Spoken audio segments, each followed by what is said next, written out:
Glória ao teu nome, Senhor. Aleluia. Senhor, recebe estes louvores. Recebe no teu trono, Senhor, que esses louvores de adoração do teu povo, Pai, suba na tua presença como um perfume agradável. Ó Deus, que as orações do teu povo cheguem à tua presença como um incenso, um aroma suave. Responde às orações do teu povo, Senhor. Responde àqueles que têm clamado dia e noite diante de ti. Senhor, derrama sobre nós um avivamento, Senhor. Traga pessoas dessa cidade ao conhecimento do teu amor. Atrai, Senhor, atrai os teus cordeirinhos, Senhor Jesus, ao teu rebanho. E assim seremos um só povo, uma só nação, um povo que invoca o nome do Senhor e adora o Senhor da glória. Bendito seja o santo nome do Senhor eternamente. Todo aquele que crê diz amém. Podeis sentar, amados. Deus seja louvado pela vida de vocês.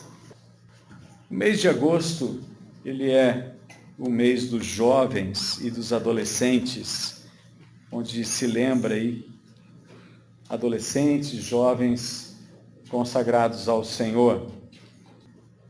Amados, já que nós estamos falando sobre jovens, adolescentes, um profeta do Reino do Norte, ele ficou muito abatido, vendo seus amigos, pessoas com as quais talvez ele se relacionou desde a sua infância, serem perseguidos e mortos por uma rainha chamada Jezabel.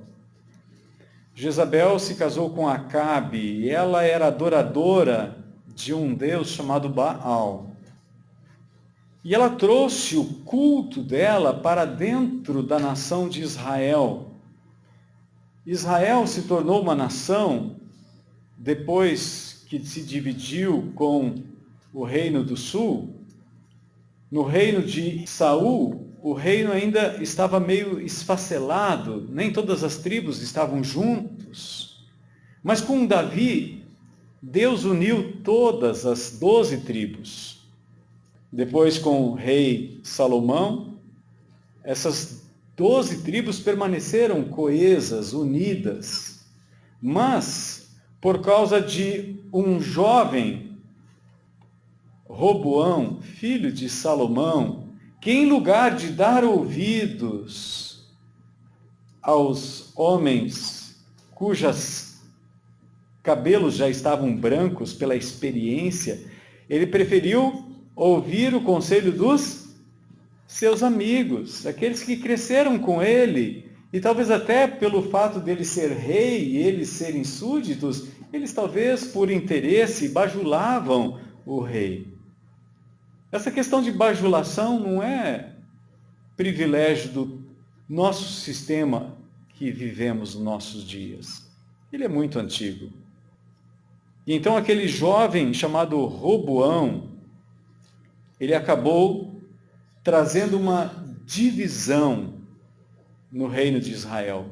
10 tribos se uniram com Jeroboão e 2 tribos ficaram no sul, Benjamim e Judá. Com o passar do tempo, então Jeroboão, ele pensando que agora o povo iria para Jerusalém para adorar no templo, então que Salomão havia edificado, Davi queria edificar aquele templo e Deus não permitiu que Davi edificasse, porque Deus nunca pediu para construir um prédio para ele. O que Deus pediu para o povo dele construir foi um tabernáculo. Sabe por quê? Porque Deus não habita em construções feitas pelo homem. Mas o tabernáculo, ele era feito de peles. Sabe qual é o tabernáculo que Deus quer morar? Em você. Em você. Quando aquele templo foi destruído, então Neemias, ele voltou, Esdras voltou, e eles queriam reconstruir agora. Eles não chamaram aquele lugar de templo, mas de casa. No hebraico a palavra lá é bet, que é casa. Hebreus capítulo 3, versículo 6, nos fala que Moisés foi fiel em toda a habitação de Deus. Mas Jesus, como filho, ele é fiel e está acima de Moisés, a qual casa somos nós. Jesus veio para habitar num tabernáculo. Paulo fala em 2 Coríntios, no capítulo 5, que enquanto nós estamos neste corpo, estamos ausentes do Senhor. Quando nós deixamos esse tabernáculo, Pedro diz, já no final da sua vida, ele diz, o Senhor me revelou que estou perto para deixar esse tabernáculo. Paulo diz que quando nós deixamos esse tabernáculo, nós temos um edifício feito não pelas mãos do homem, mas feitas por Deus. Ou seja, há uma comparação de Paulo com esse nosso corpo, com o corpo que nós haveremos de receber, que é um corpo imortal, não perecível. O corpo que nós temos hoje, ele é perecível. Ele é passageiro. Nós estamos aqui por um breve tempo. E naquele reino do norte, se levantaram então rei após rei. Por 390 anos, aquele reino daquelas 10 tribos não buscaram a Deus. Mas não quer dizer que todos eles abandonaram a Deus. O profeta Elias, que viu seus colegas sendo perseguidos, seus amigos sendo perseguidos, os profetas sendo mortos, ele achou que tinha ficado sozinho.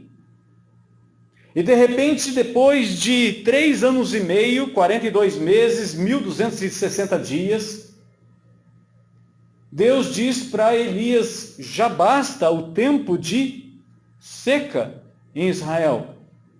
Ele chamou Acabe, os 450 profetas de Baal, mais os 400 profetas dos postes ídolos, ao todo 850 profetas, tanto dos postes ídolos quanto de Baal, foram no Monte Carmelo e lá Deus se manifestou poderosamente e o povo disse, só o Senhor é Deus. Elias sai de lá, a Bíblia diz que Elias correu mais rápido do que as carruagens, do que os cavalos. Eu creio que é poder de Deus sobre a vida de Elias. Ele entra, ele chega no palácio e ele fica na antessala ali esperando. Então passa o rei Acabe, e o rei Acabe veio e fala para sua esposa Jezabel, olha, aconteceu assim, assim. Elias invocou Deus, Deus respondeu com fogo vindo do céu, e os meus profetas? Bom, aí eles morreram, os 850.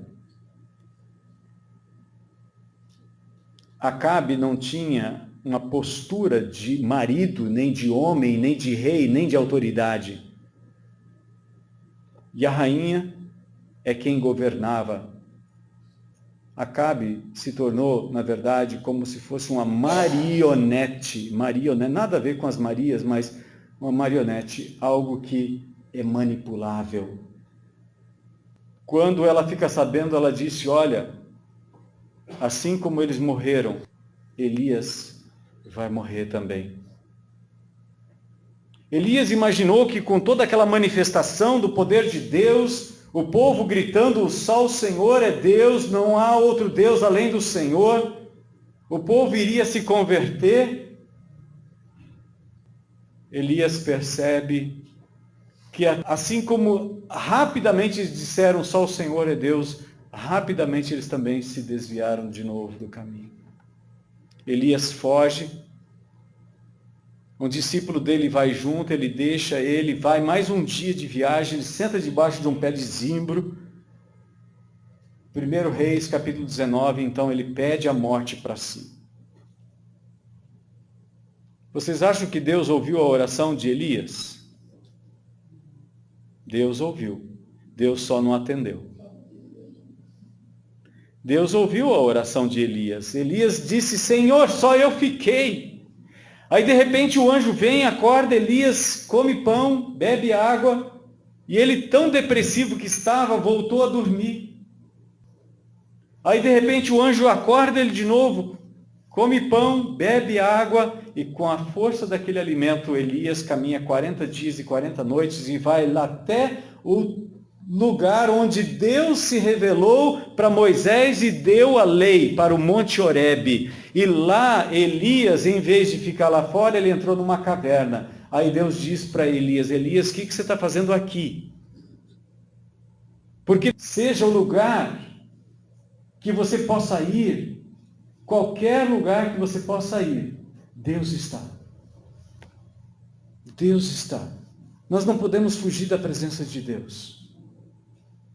E de repente, então, Deus chama Elias para fora, conversa com Elias, e Elias, então, desabafa e fala: Senhor, só eu fiquei. Ele disse: não, Elias, você não ficou sozinho. Eu guardei 7.000 joelhos que não dobraram diante de Baal, nem suas bocas beijaram a sua imagem. 7.000 joelhos, 7.000 homens. Vocês já acharam esses 7.000 na Bíblia?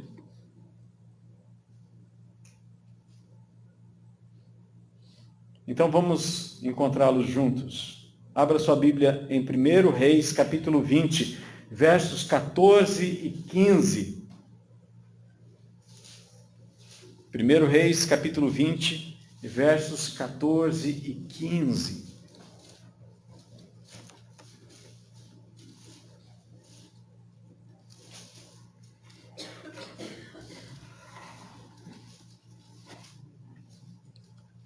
No verso 1 nos diz: Ben-Hadad, rei da Síria, ajuntou todo o seu exército e havia com ele 32 reis, cavalos e carros. Ele subiu, cercou Samaria e lutou contra ela. A sede do reino do norte, a capital, se chamava Samaria ou Samária. Diante daquele tumulto de guerra e tudo mais, olha o versículo 14. Acabe perguntou: por meio de quem então nós vamos vencer e vamos lutar? O verso 13 fala de um profeta.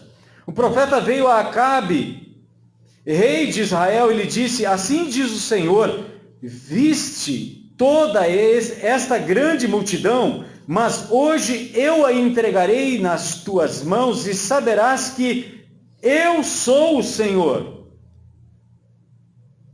Acabe viu lá no Monte Carmelo a manifestação de Deus. Acabe não tomou uma postura como rei.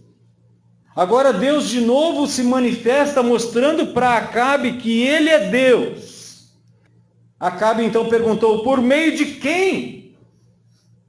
Quem é que pode enfrentar todos esses 32 reis? Toda essa grande multidão que cercou a nossa cidade e agora vão nos matar? Ele respondeu: assim diz o Senhor, pelos jovens guerreiros dos chefes das províncias. Pela mão de quem? Os jovens guerreiros. Perguntou Acabe ainda: quem começará a luta? Ele respondeu: você. Tu. Então contou os jovens guerreiros dos chefes das províncias, e eram 232. 232 jovens. E depois deles contou todo o povo, a saber, todos os israelitas, e eram 7.000. Aqui estão os 7.000 que Deus havia reservado,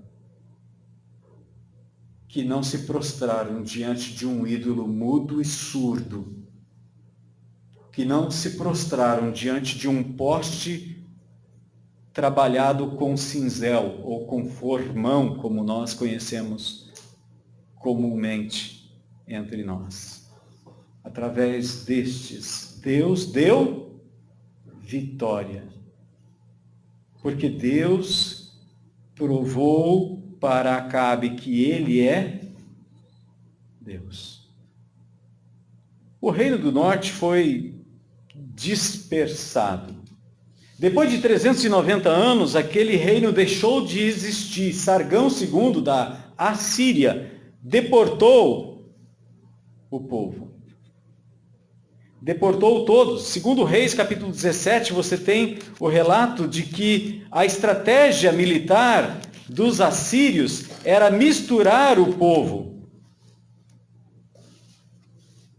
Segundo Reis, no capítulo 17, nos diz: Salmanasar, rei da Assíria, o atacou, por isso Oséias sujeitou-se a ele e lhe pagou tributos. E aí segue na sequência do texto dizendo sobre esta dominação que aconteceu sobre o povo do Reino do Norte.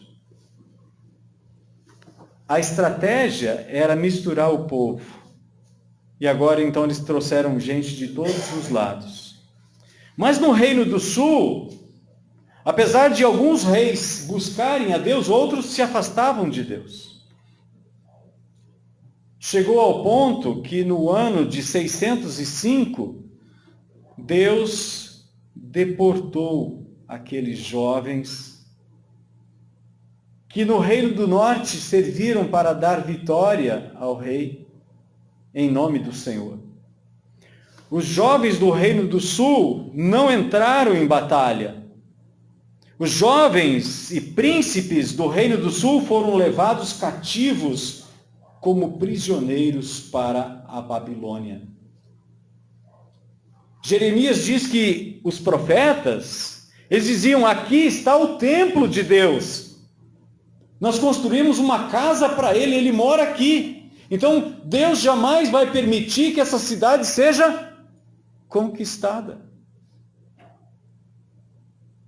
Só que o profeta Ezequiel, que havia sido levado para a Babilônia, lá na beira do rio Quebar, quase lá na China, ele teve uma visão do Senhor e Deus levou ele em espírito até Jerusalém. E lá ele viu que a glória de Deus, ou seja, o Espírito Santo de Deus, que estava sobre os querubins ali no propiciatório, ele foi se retirando até ir embora. E naquela cidade, aquele templo, não ficou pedra sobre pedra. Mas Deus não abandonou o seu povo. Então vai lá para Daniel, capítulo 1. No terceiro ano do reinado de Jeoaquim, rei de Judá, Nabucodonosor, rei da Babilônia, veio a Jerusalém e a sitiou. O Senhor entregou nas suas mãos Jeoaquim, o mesmo Deus que deu vitória a um rei cuja esposa era idólatra, agora tira a vitória da mão de um rei que está em Jerusalém.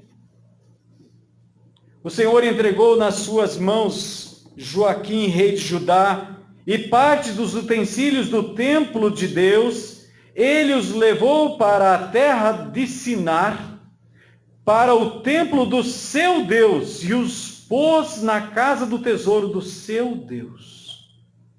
Sabe por que Deus permite que essas coisas aconteçam? Porque Deus não está preso a estruturas. Não são os objetos sagrados que prendem o poder de Deus ou mantêm Deus preso. Deus criou todas as coisas. Deus não fascina-se pelo ouro que nós podemos oferecer para Ele. Quando você traz dízimos e ofertas diante do Senhor, você não pode comprar Deus. É apenas a expressão pública diante de Deus, do mundo espiritual, que você reconhece que é Deus quem deu, por isso você agora está devolvendo ao Senhor. Nós jamais poderemos comprar Deus. Tudo pertence a Ele. O povo de Israel estava completamente enganado. Eles imaginaram que Jerusalém jamais seria conquistada, o templo jamais seria invadido. Mas o texto nos diz que Deus permitiu, e não somente permitiu que eles fossem conquistados, mas que os próprios utensílios de ouro do templo fossem levados. Porque Deus não está preso a estas coisas. Deus é espírito e importa que os seus adoradores o adorem em espírito e em verdade. Jesus está falando isso em João capítulo 4 para uma mulher que era do reino do norte, que estava lá no poço de Jacó, perto de Sicar. E ela disse, olha, os nossos antepassados adoravam nesse monte, vocês dizem que é em Jerusalém. E Jesus disse, olha, mulher, você não sabe o que você está falando. Porque chegou a hora em que os verdadeiros adoradores que o Pai está procurando para si são aqueles que vão adorá-lo em espírito e em verdade. Não é nesse monte e nem em Jerusalém. Um tempo depois, os discípulos, olhando para aqueles prédios em Jerusalém, disseram, mestre, que pedras, que construções. E Jesus disse, está vendo essas pedras? Não vai ficar pedra em cima de pedra que não será derribada. Quando colocaram fogo no templo, o ouro derreteu e permeou aquelas pedras, e aí o povo derrubava para tirar as placas de ouro daquelas pedras. A única coisa que sobrou dali é hoje conhecido como o Muro das Lamentações, que era só um muro de arrimo para poder fazer aterro. É a única coisa que ficou de pé. Cumprindo cabalmente a promessa, a profecia do Senhor Jesus. Verso 3. Então o rei disse a Aspenaz. É um bom nome, é uma sugestão para quem não tem filho, né? Aspenaz, nome bonito. Então o rei disse a Aspenaz, chefe dos seus oficiais, que trouxessem alguns dos israelitas da família real e dos nobres. De onde é que Daniel era? De que família que Daniel era? Da realeza. Daniel era da realeza. No mínimo dos nobres. No mínimo dos nobres. Jovens sem defeito algum, de boa aparência, dotados de sabedoria, inteligência e instrução, e com capacidade para servir no palácio do rei, disse-lhe que lhes ensinasse a cultura e a língua dos babilônios. O rei lhes determinou a porção diária das iguarias do rei e do vinho que ele próprio bebia, e que assim fossem alimentados por 3 anos, para que, no fim destes, pudessem servir diante do rei. Quantos anos? 3 anos. Quantos anos o Senhor Jesus fez o seu ministério aqui? 3 anos. Então entre eles se acharam alguns vindos de Judá, Daniel, Ananias, Misael e Azarias. O chefe dos oficiais lhes deu outros nomes. A Daniel, o de Beltesazar, porque Bel era o nome do Deus deles. A Ananias, o de Sadraque. A Misael, de Mesaque. E o de Azarias, de Abednego. Aí, mais alguns nomes aí interessantes para a gente colocar na lista. Porém, Daniel não decidiu, ou decidiu? Porém, Daniel decidiu não se contaminar com a porção das iguarias do rei, nem com o vinho que ele bebia. Então pediu permissão ao chefe dos oficiais para não se contaminar. Se aqueles 232 jovens dos nobres não se ajoelharam diante de Baal ou dos postes ídolos, nós temos aqui 4 jovens que tomaram uma decisão. Sabe quem é que vai levar o futuro da igreja para cumprir o propósito final da igreja do Senhor Jesus? Pessoas que decidiram não se contaminar. Jovens, adolescentes, que hoje tomam a decisão de não se contaminar. Se domingo passado nós falamos sobre o Dia dos Pais, hoje estamos falando para os filhos. E cada um de nós já foi filho.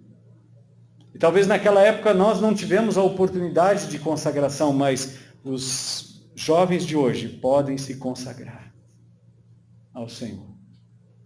E Deus vai providenciar todos os meios para que vocês possam cumprir esse propósito. Deus concedeu a Daniel misericórdia, verso 9, e compreensão da parte do chefe dos oficiais. Mas o chefe dos oficiais disse a Daniel: tenho medo de meu senhor, o rei, que determinou a vossa comida e a vossa bebida, se ele achar os vossos rostos mais abatidos do que os dos outros jovens de vossa idade, perderei minha cabeça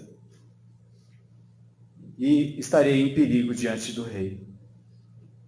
Então Daniel disse ao encarregado, designado pelo chefe dos oficiais para cuidar de Daniel, Ananias, Misael e Azarias: peço-te que faças uma experiência com os teus servos por 10 dias, um tempo completo.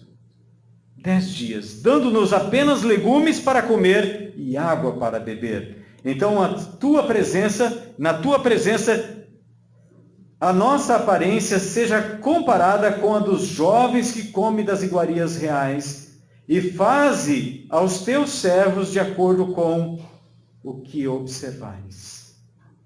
Assim, ele atendeu ao pedido e experimentou por 10 dias. Passados 10 dias, a aparência deles era melhor, e eles estavam mais nutridos do que todos os jovens que comiam das iguarias do rei. Deus sustentou o seu povo por 40 anos com o maná. Deus é poderoso para sustentar aqueles que fazem um propósito de obedecer a Deus. Então o oficial lhes tirou as iguarias e o vinho que deviam beber e passou a dar-lhes legumes. No caso desses 4 jovens, Deus lhes deu. Quem é que deu para eles? Quem é que respondeu o propósito da decisão deles não se contaminar? Deus lhes deu conhecimento e inteligência em toda a cultura e ciência, e Daniel tinha discernimento sobre todo tipo de visões e sonhos. Além do que é natural conhecer, Deus lhe deu conhecimento sobrenatural. Passado o tempo determinado pelo rei, 3 anos, para que os jovens fossem trazidos a ele, o chefe dos oficiais os apresentou diante de Nabucodonosor.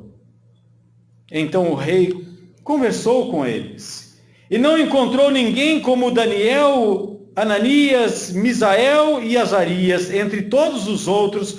Por isso, eles passaram a servir quem? O rei.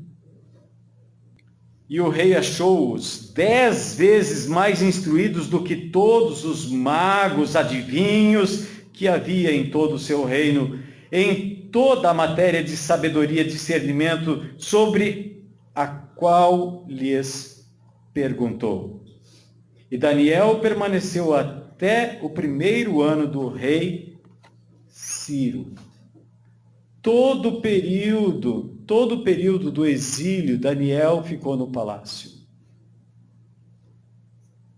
Terminado o governo dos babilônios, entrando Dario, com 62 anos de idade, até que Ciro, no 1º ano, faz o decreto do retorno de Israel para a construção do templo de novo em Jerusalém. Até ali, aqueles 70 anos, Deus manteve Daniel no palácio. Jovens que escolhem Deus. Queria falar sobre um outro jovem. Vá para Lucas, capítulo 2.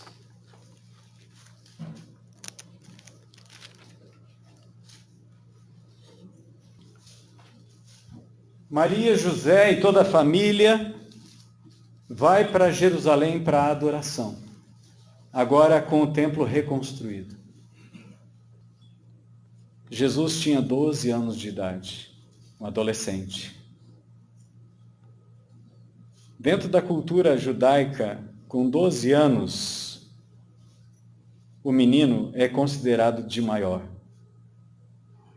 Na cultura hebraica, judaica, não existe adolescente. A partir dos 12 anos, todos são responsáveis.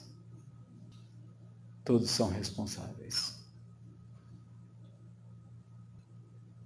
Passados os dias, os 7 dias da festa da Páscoa, eles voltam para casa. Viajam um dia achando que Jesus está junto com os parentes da viagem. Eles estão tranquilos porque ele é responsável, agora ele já é de maior.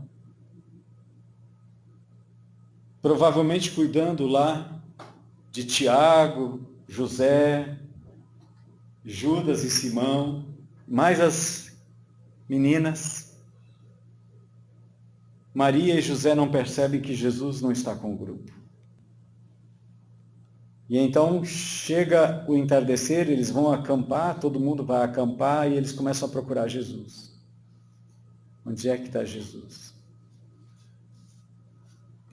Creio que aquela noite foi a mais longa noite até ali de Maria. E de repente eles decidem então voltar para Jerusalém. Mais um dia de viagem. Chegam lá, esqueceram de mandar um WhatsApp para o filho, para saber onde é que ele estava.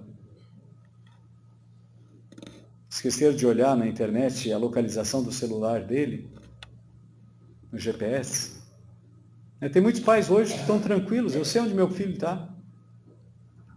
Eu tenho um localizador, um aplicativo aqui. Ele se esquece que o celular pode ficar numa casa e ele ir para outra.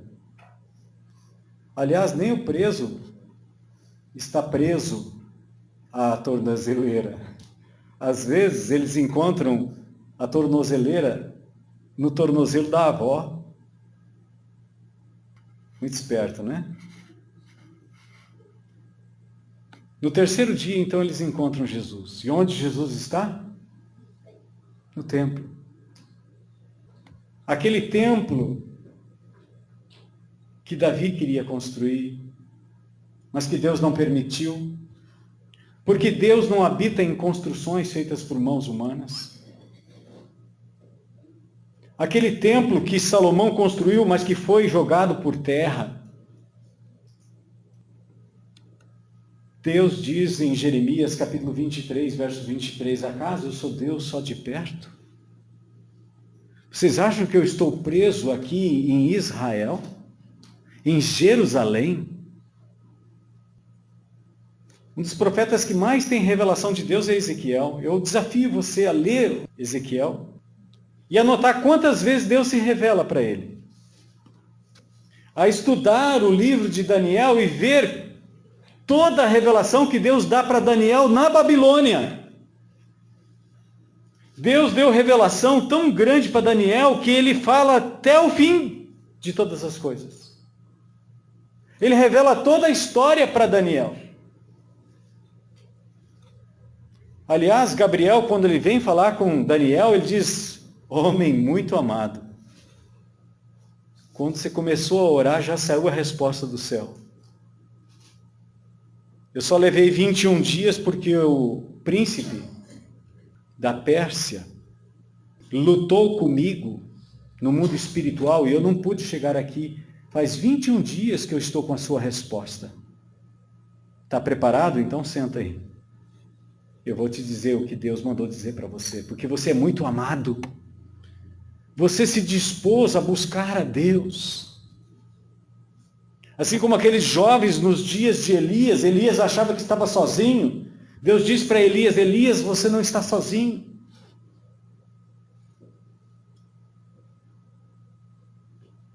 Daniel, longe de Jerusalém, Ezequiel, longe de Jerusalém, Ezequiel era da tribo de Levi, ele era um sacerdote. Lá, na Babilônia, eles receberam as maiores revelações da parte de Deus. Porque Deus não está preso num país, numa cidade, num prédio. Deus não habita em construções feitas por mãos humanas. Quando Estevão começa a falar sobre isso e começa a pregar sobre isso, o sinédrio, ele se levanta, ele se ira. A Bíblia diz que eles rangiam os dentes para cair em cima de Estevão.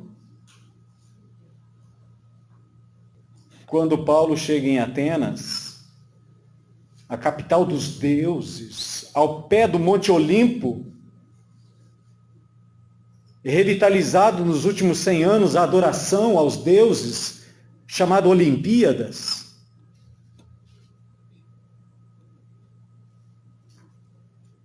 Paulo disse: olha, eu andei pela cidade, pelas ruelas de vocês, eu vi que vocês são muito religiosos.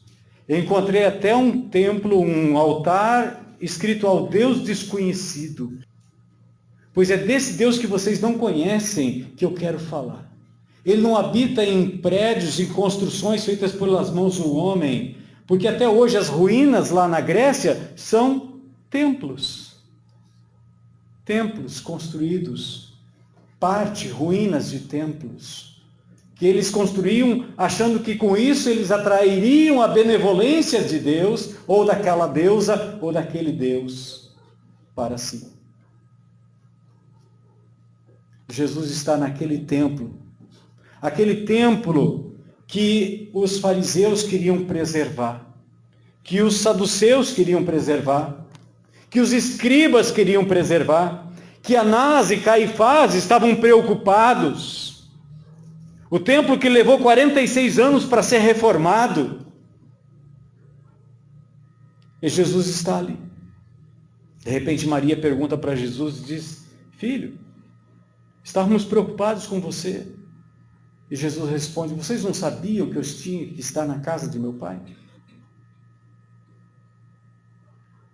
E o texto, na sequência, no verso 52, diz: Jesus, então desceu, no verso 51, desceu com seus pais, indo para Nazaré, e obedecia a eles. E sua mãe guardava todas essas coisas no coração. Jesus crescia em sabedoria, em estatura e graça diante de Deus e dos homens.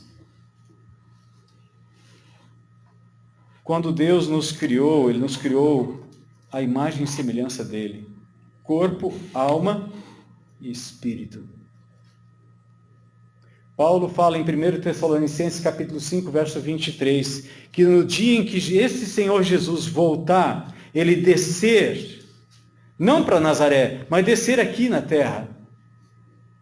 É importante que eu e você sejamos encontrados íntegros, inteiros, espírito, alma e corpo. Se Deus é espírito, Ele te fez na semelhança dele. Se Deus soprou em Adão a alma, você é uma alma vivente. Mas se Deus se tornou homem, à tua semelhança, Ele também tem um corpo preparado para você. Amém? Aquele dia nós estaremos inteiros. Por enquanto, pelo poder do Espírito Santo, nós nascemos espiritualmente. Nossa alma está sendo restaurada. Mas quando Jesus voltar, o corpo vai ser ressuscitado. Então nós estaremos completos. Enquanto nesse corpo, estamos ausentes do Senhor. Gememos enquanto estamos nesse corpo, Paulo fala. Não para sermos despidos dele. Paulo não está incentivando o suicídio. Paulo está incentivando a comunhão com Deus. A comunhão com Deus. Então ele diz, quer no corpo ou fora dele, quer dizer, se nós estamos ainda vivos, ou deixamos essa vida, procuramos ser agradáveis a Ele. Daniel quis agradar o Senhor.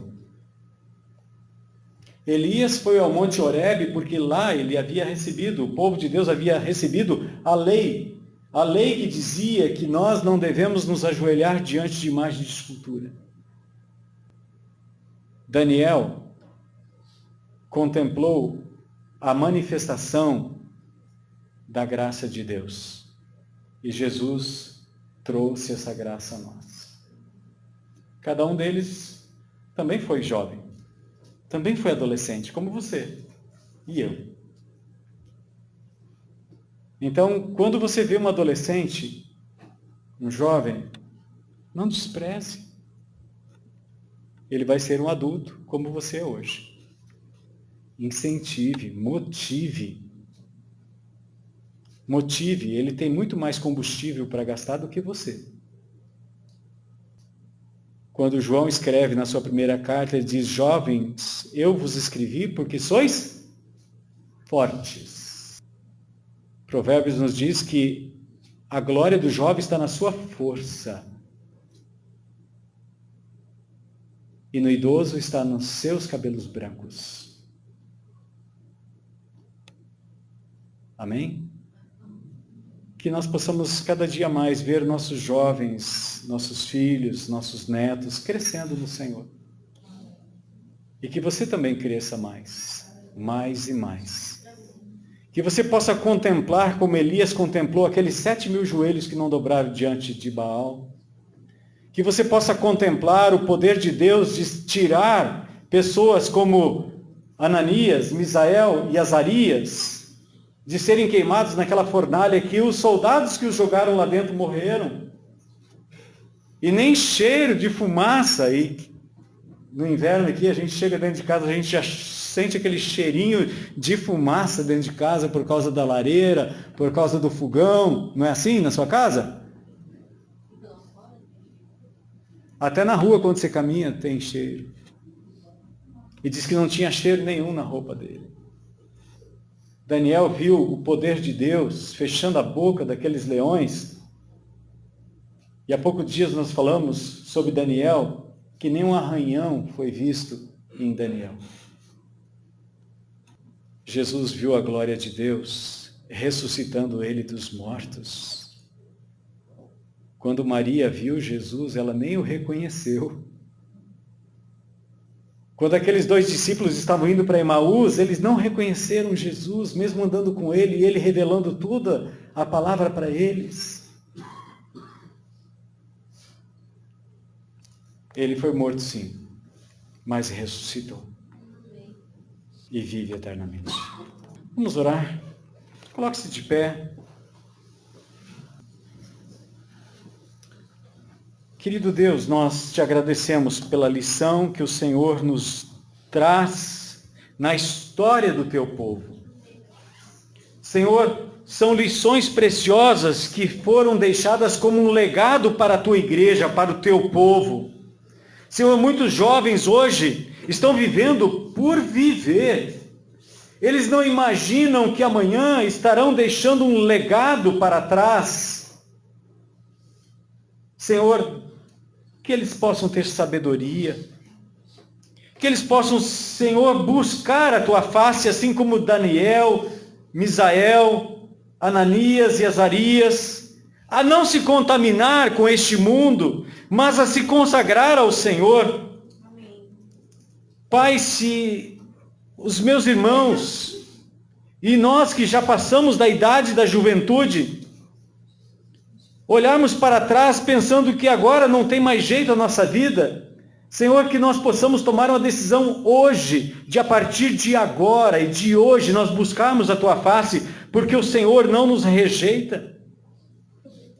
O Senhor se revela àquele que busca o Senhor, assim como Jeremias disse: buscar-me-eis e me achareis quando me buscardes de todo o coração, e para isso não tem idade. O Senhor revelou para Daniel coisas maravilhosas no término na vida dele, e que está revelado até os nossos dias, o seu plano de governo de todo o teu reino.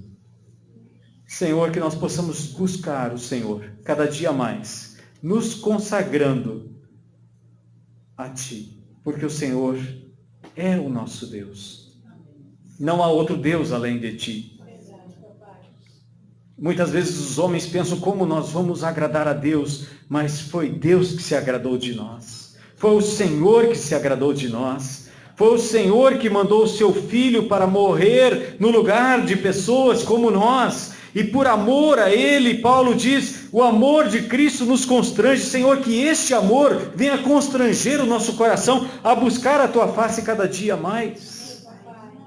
A nos consagrar cada dia mais, como Elias fez, se consagrando ao Senhor, como Daniel fez, como Jesus em toda a sua vida de consagração.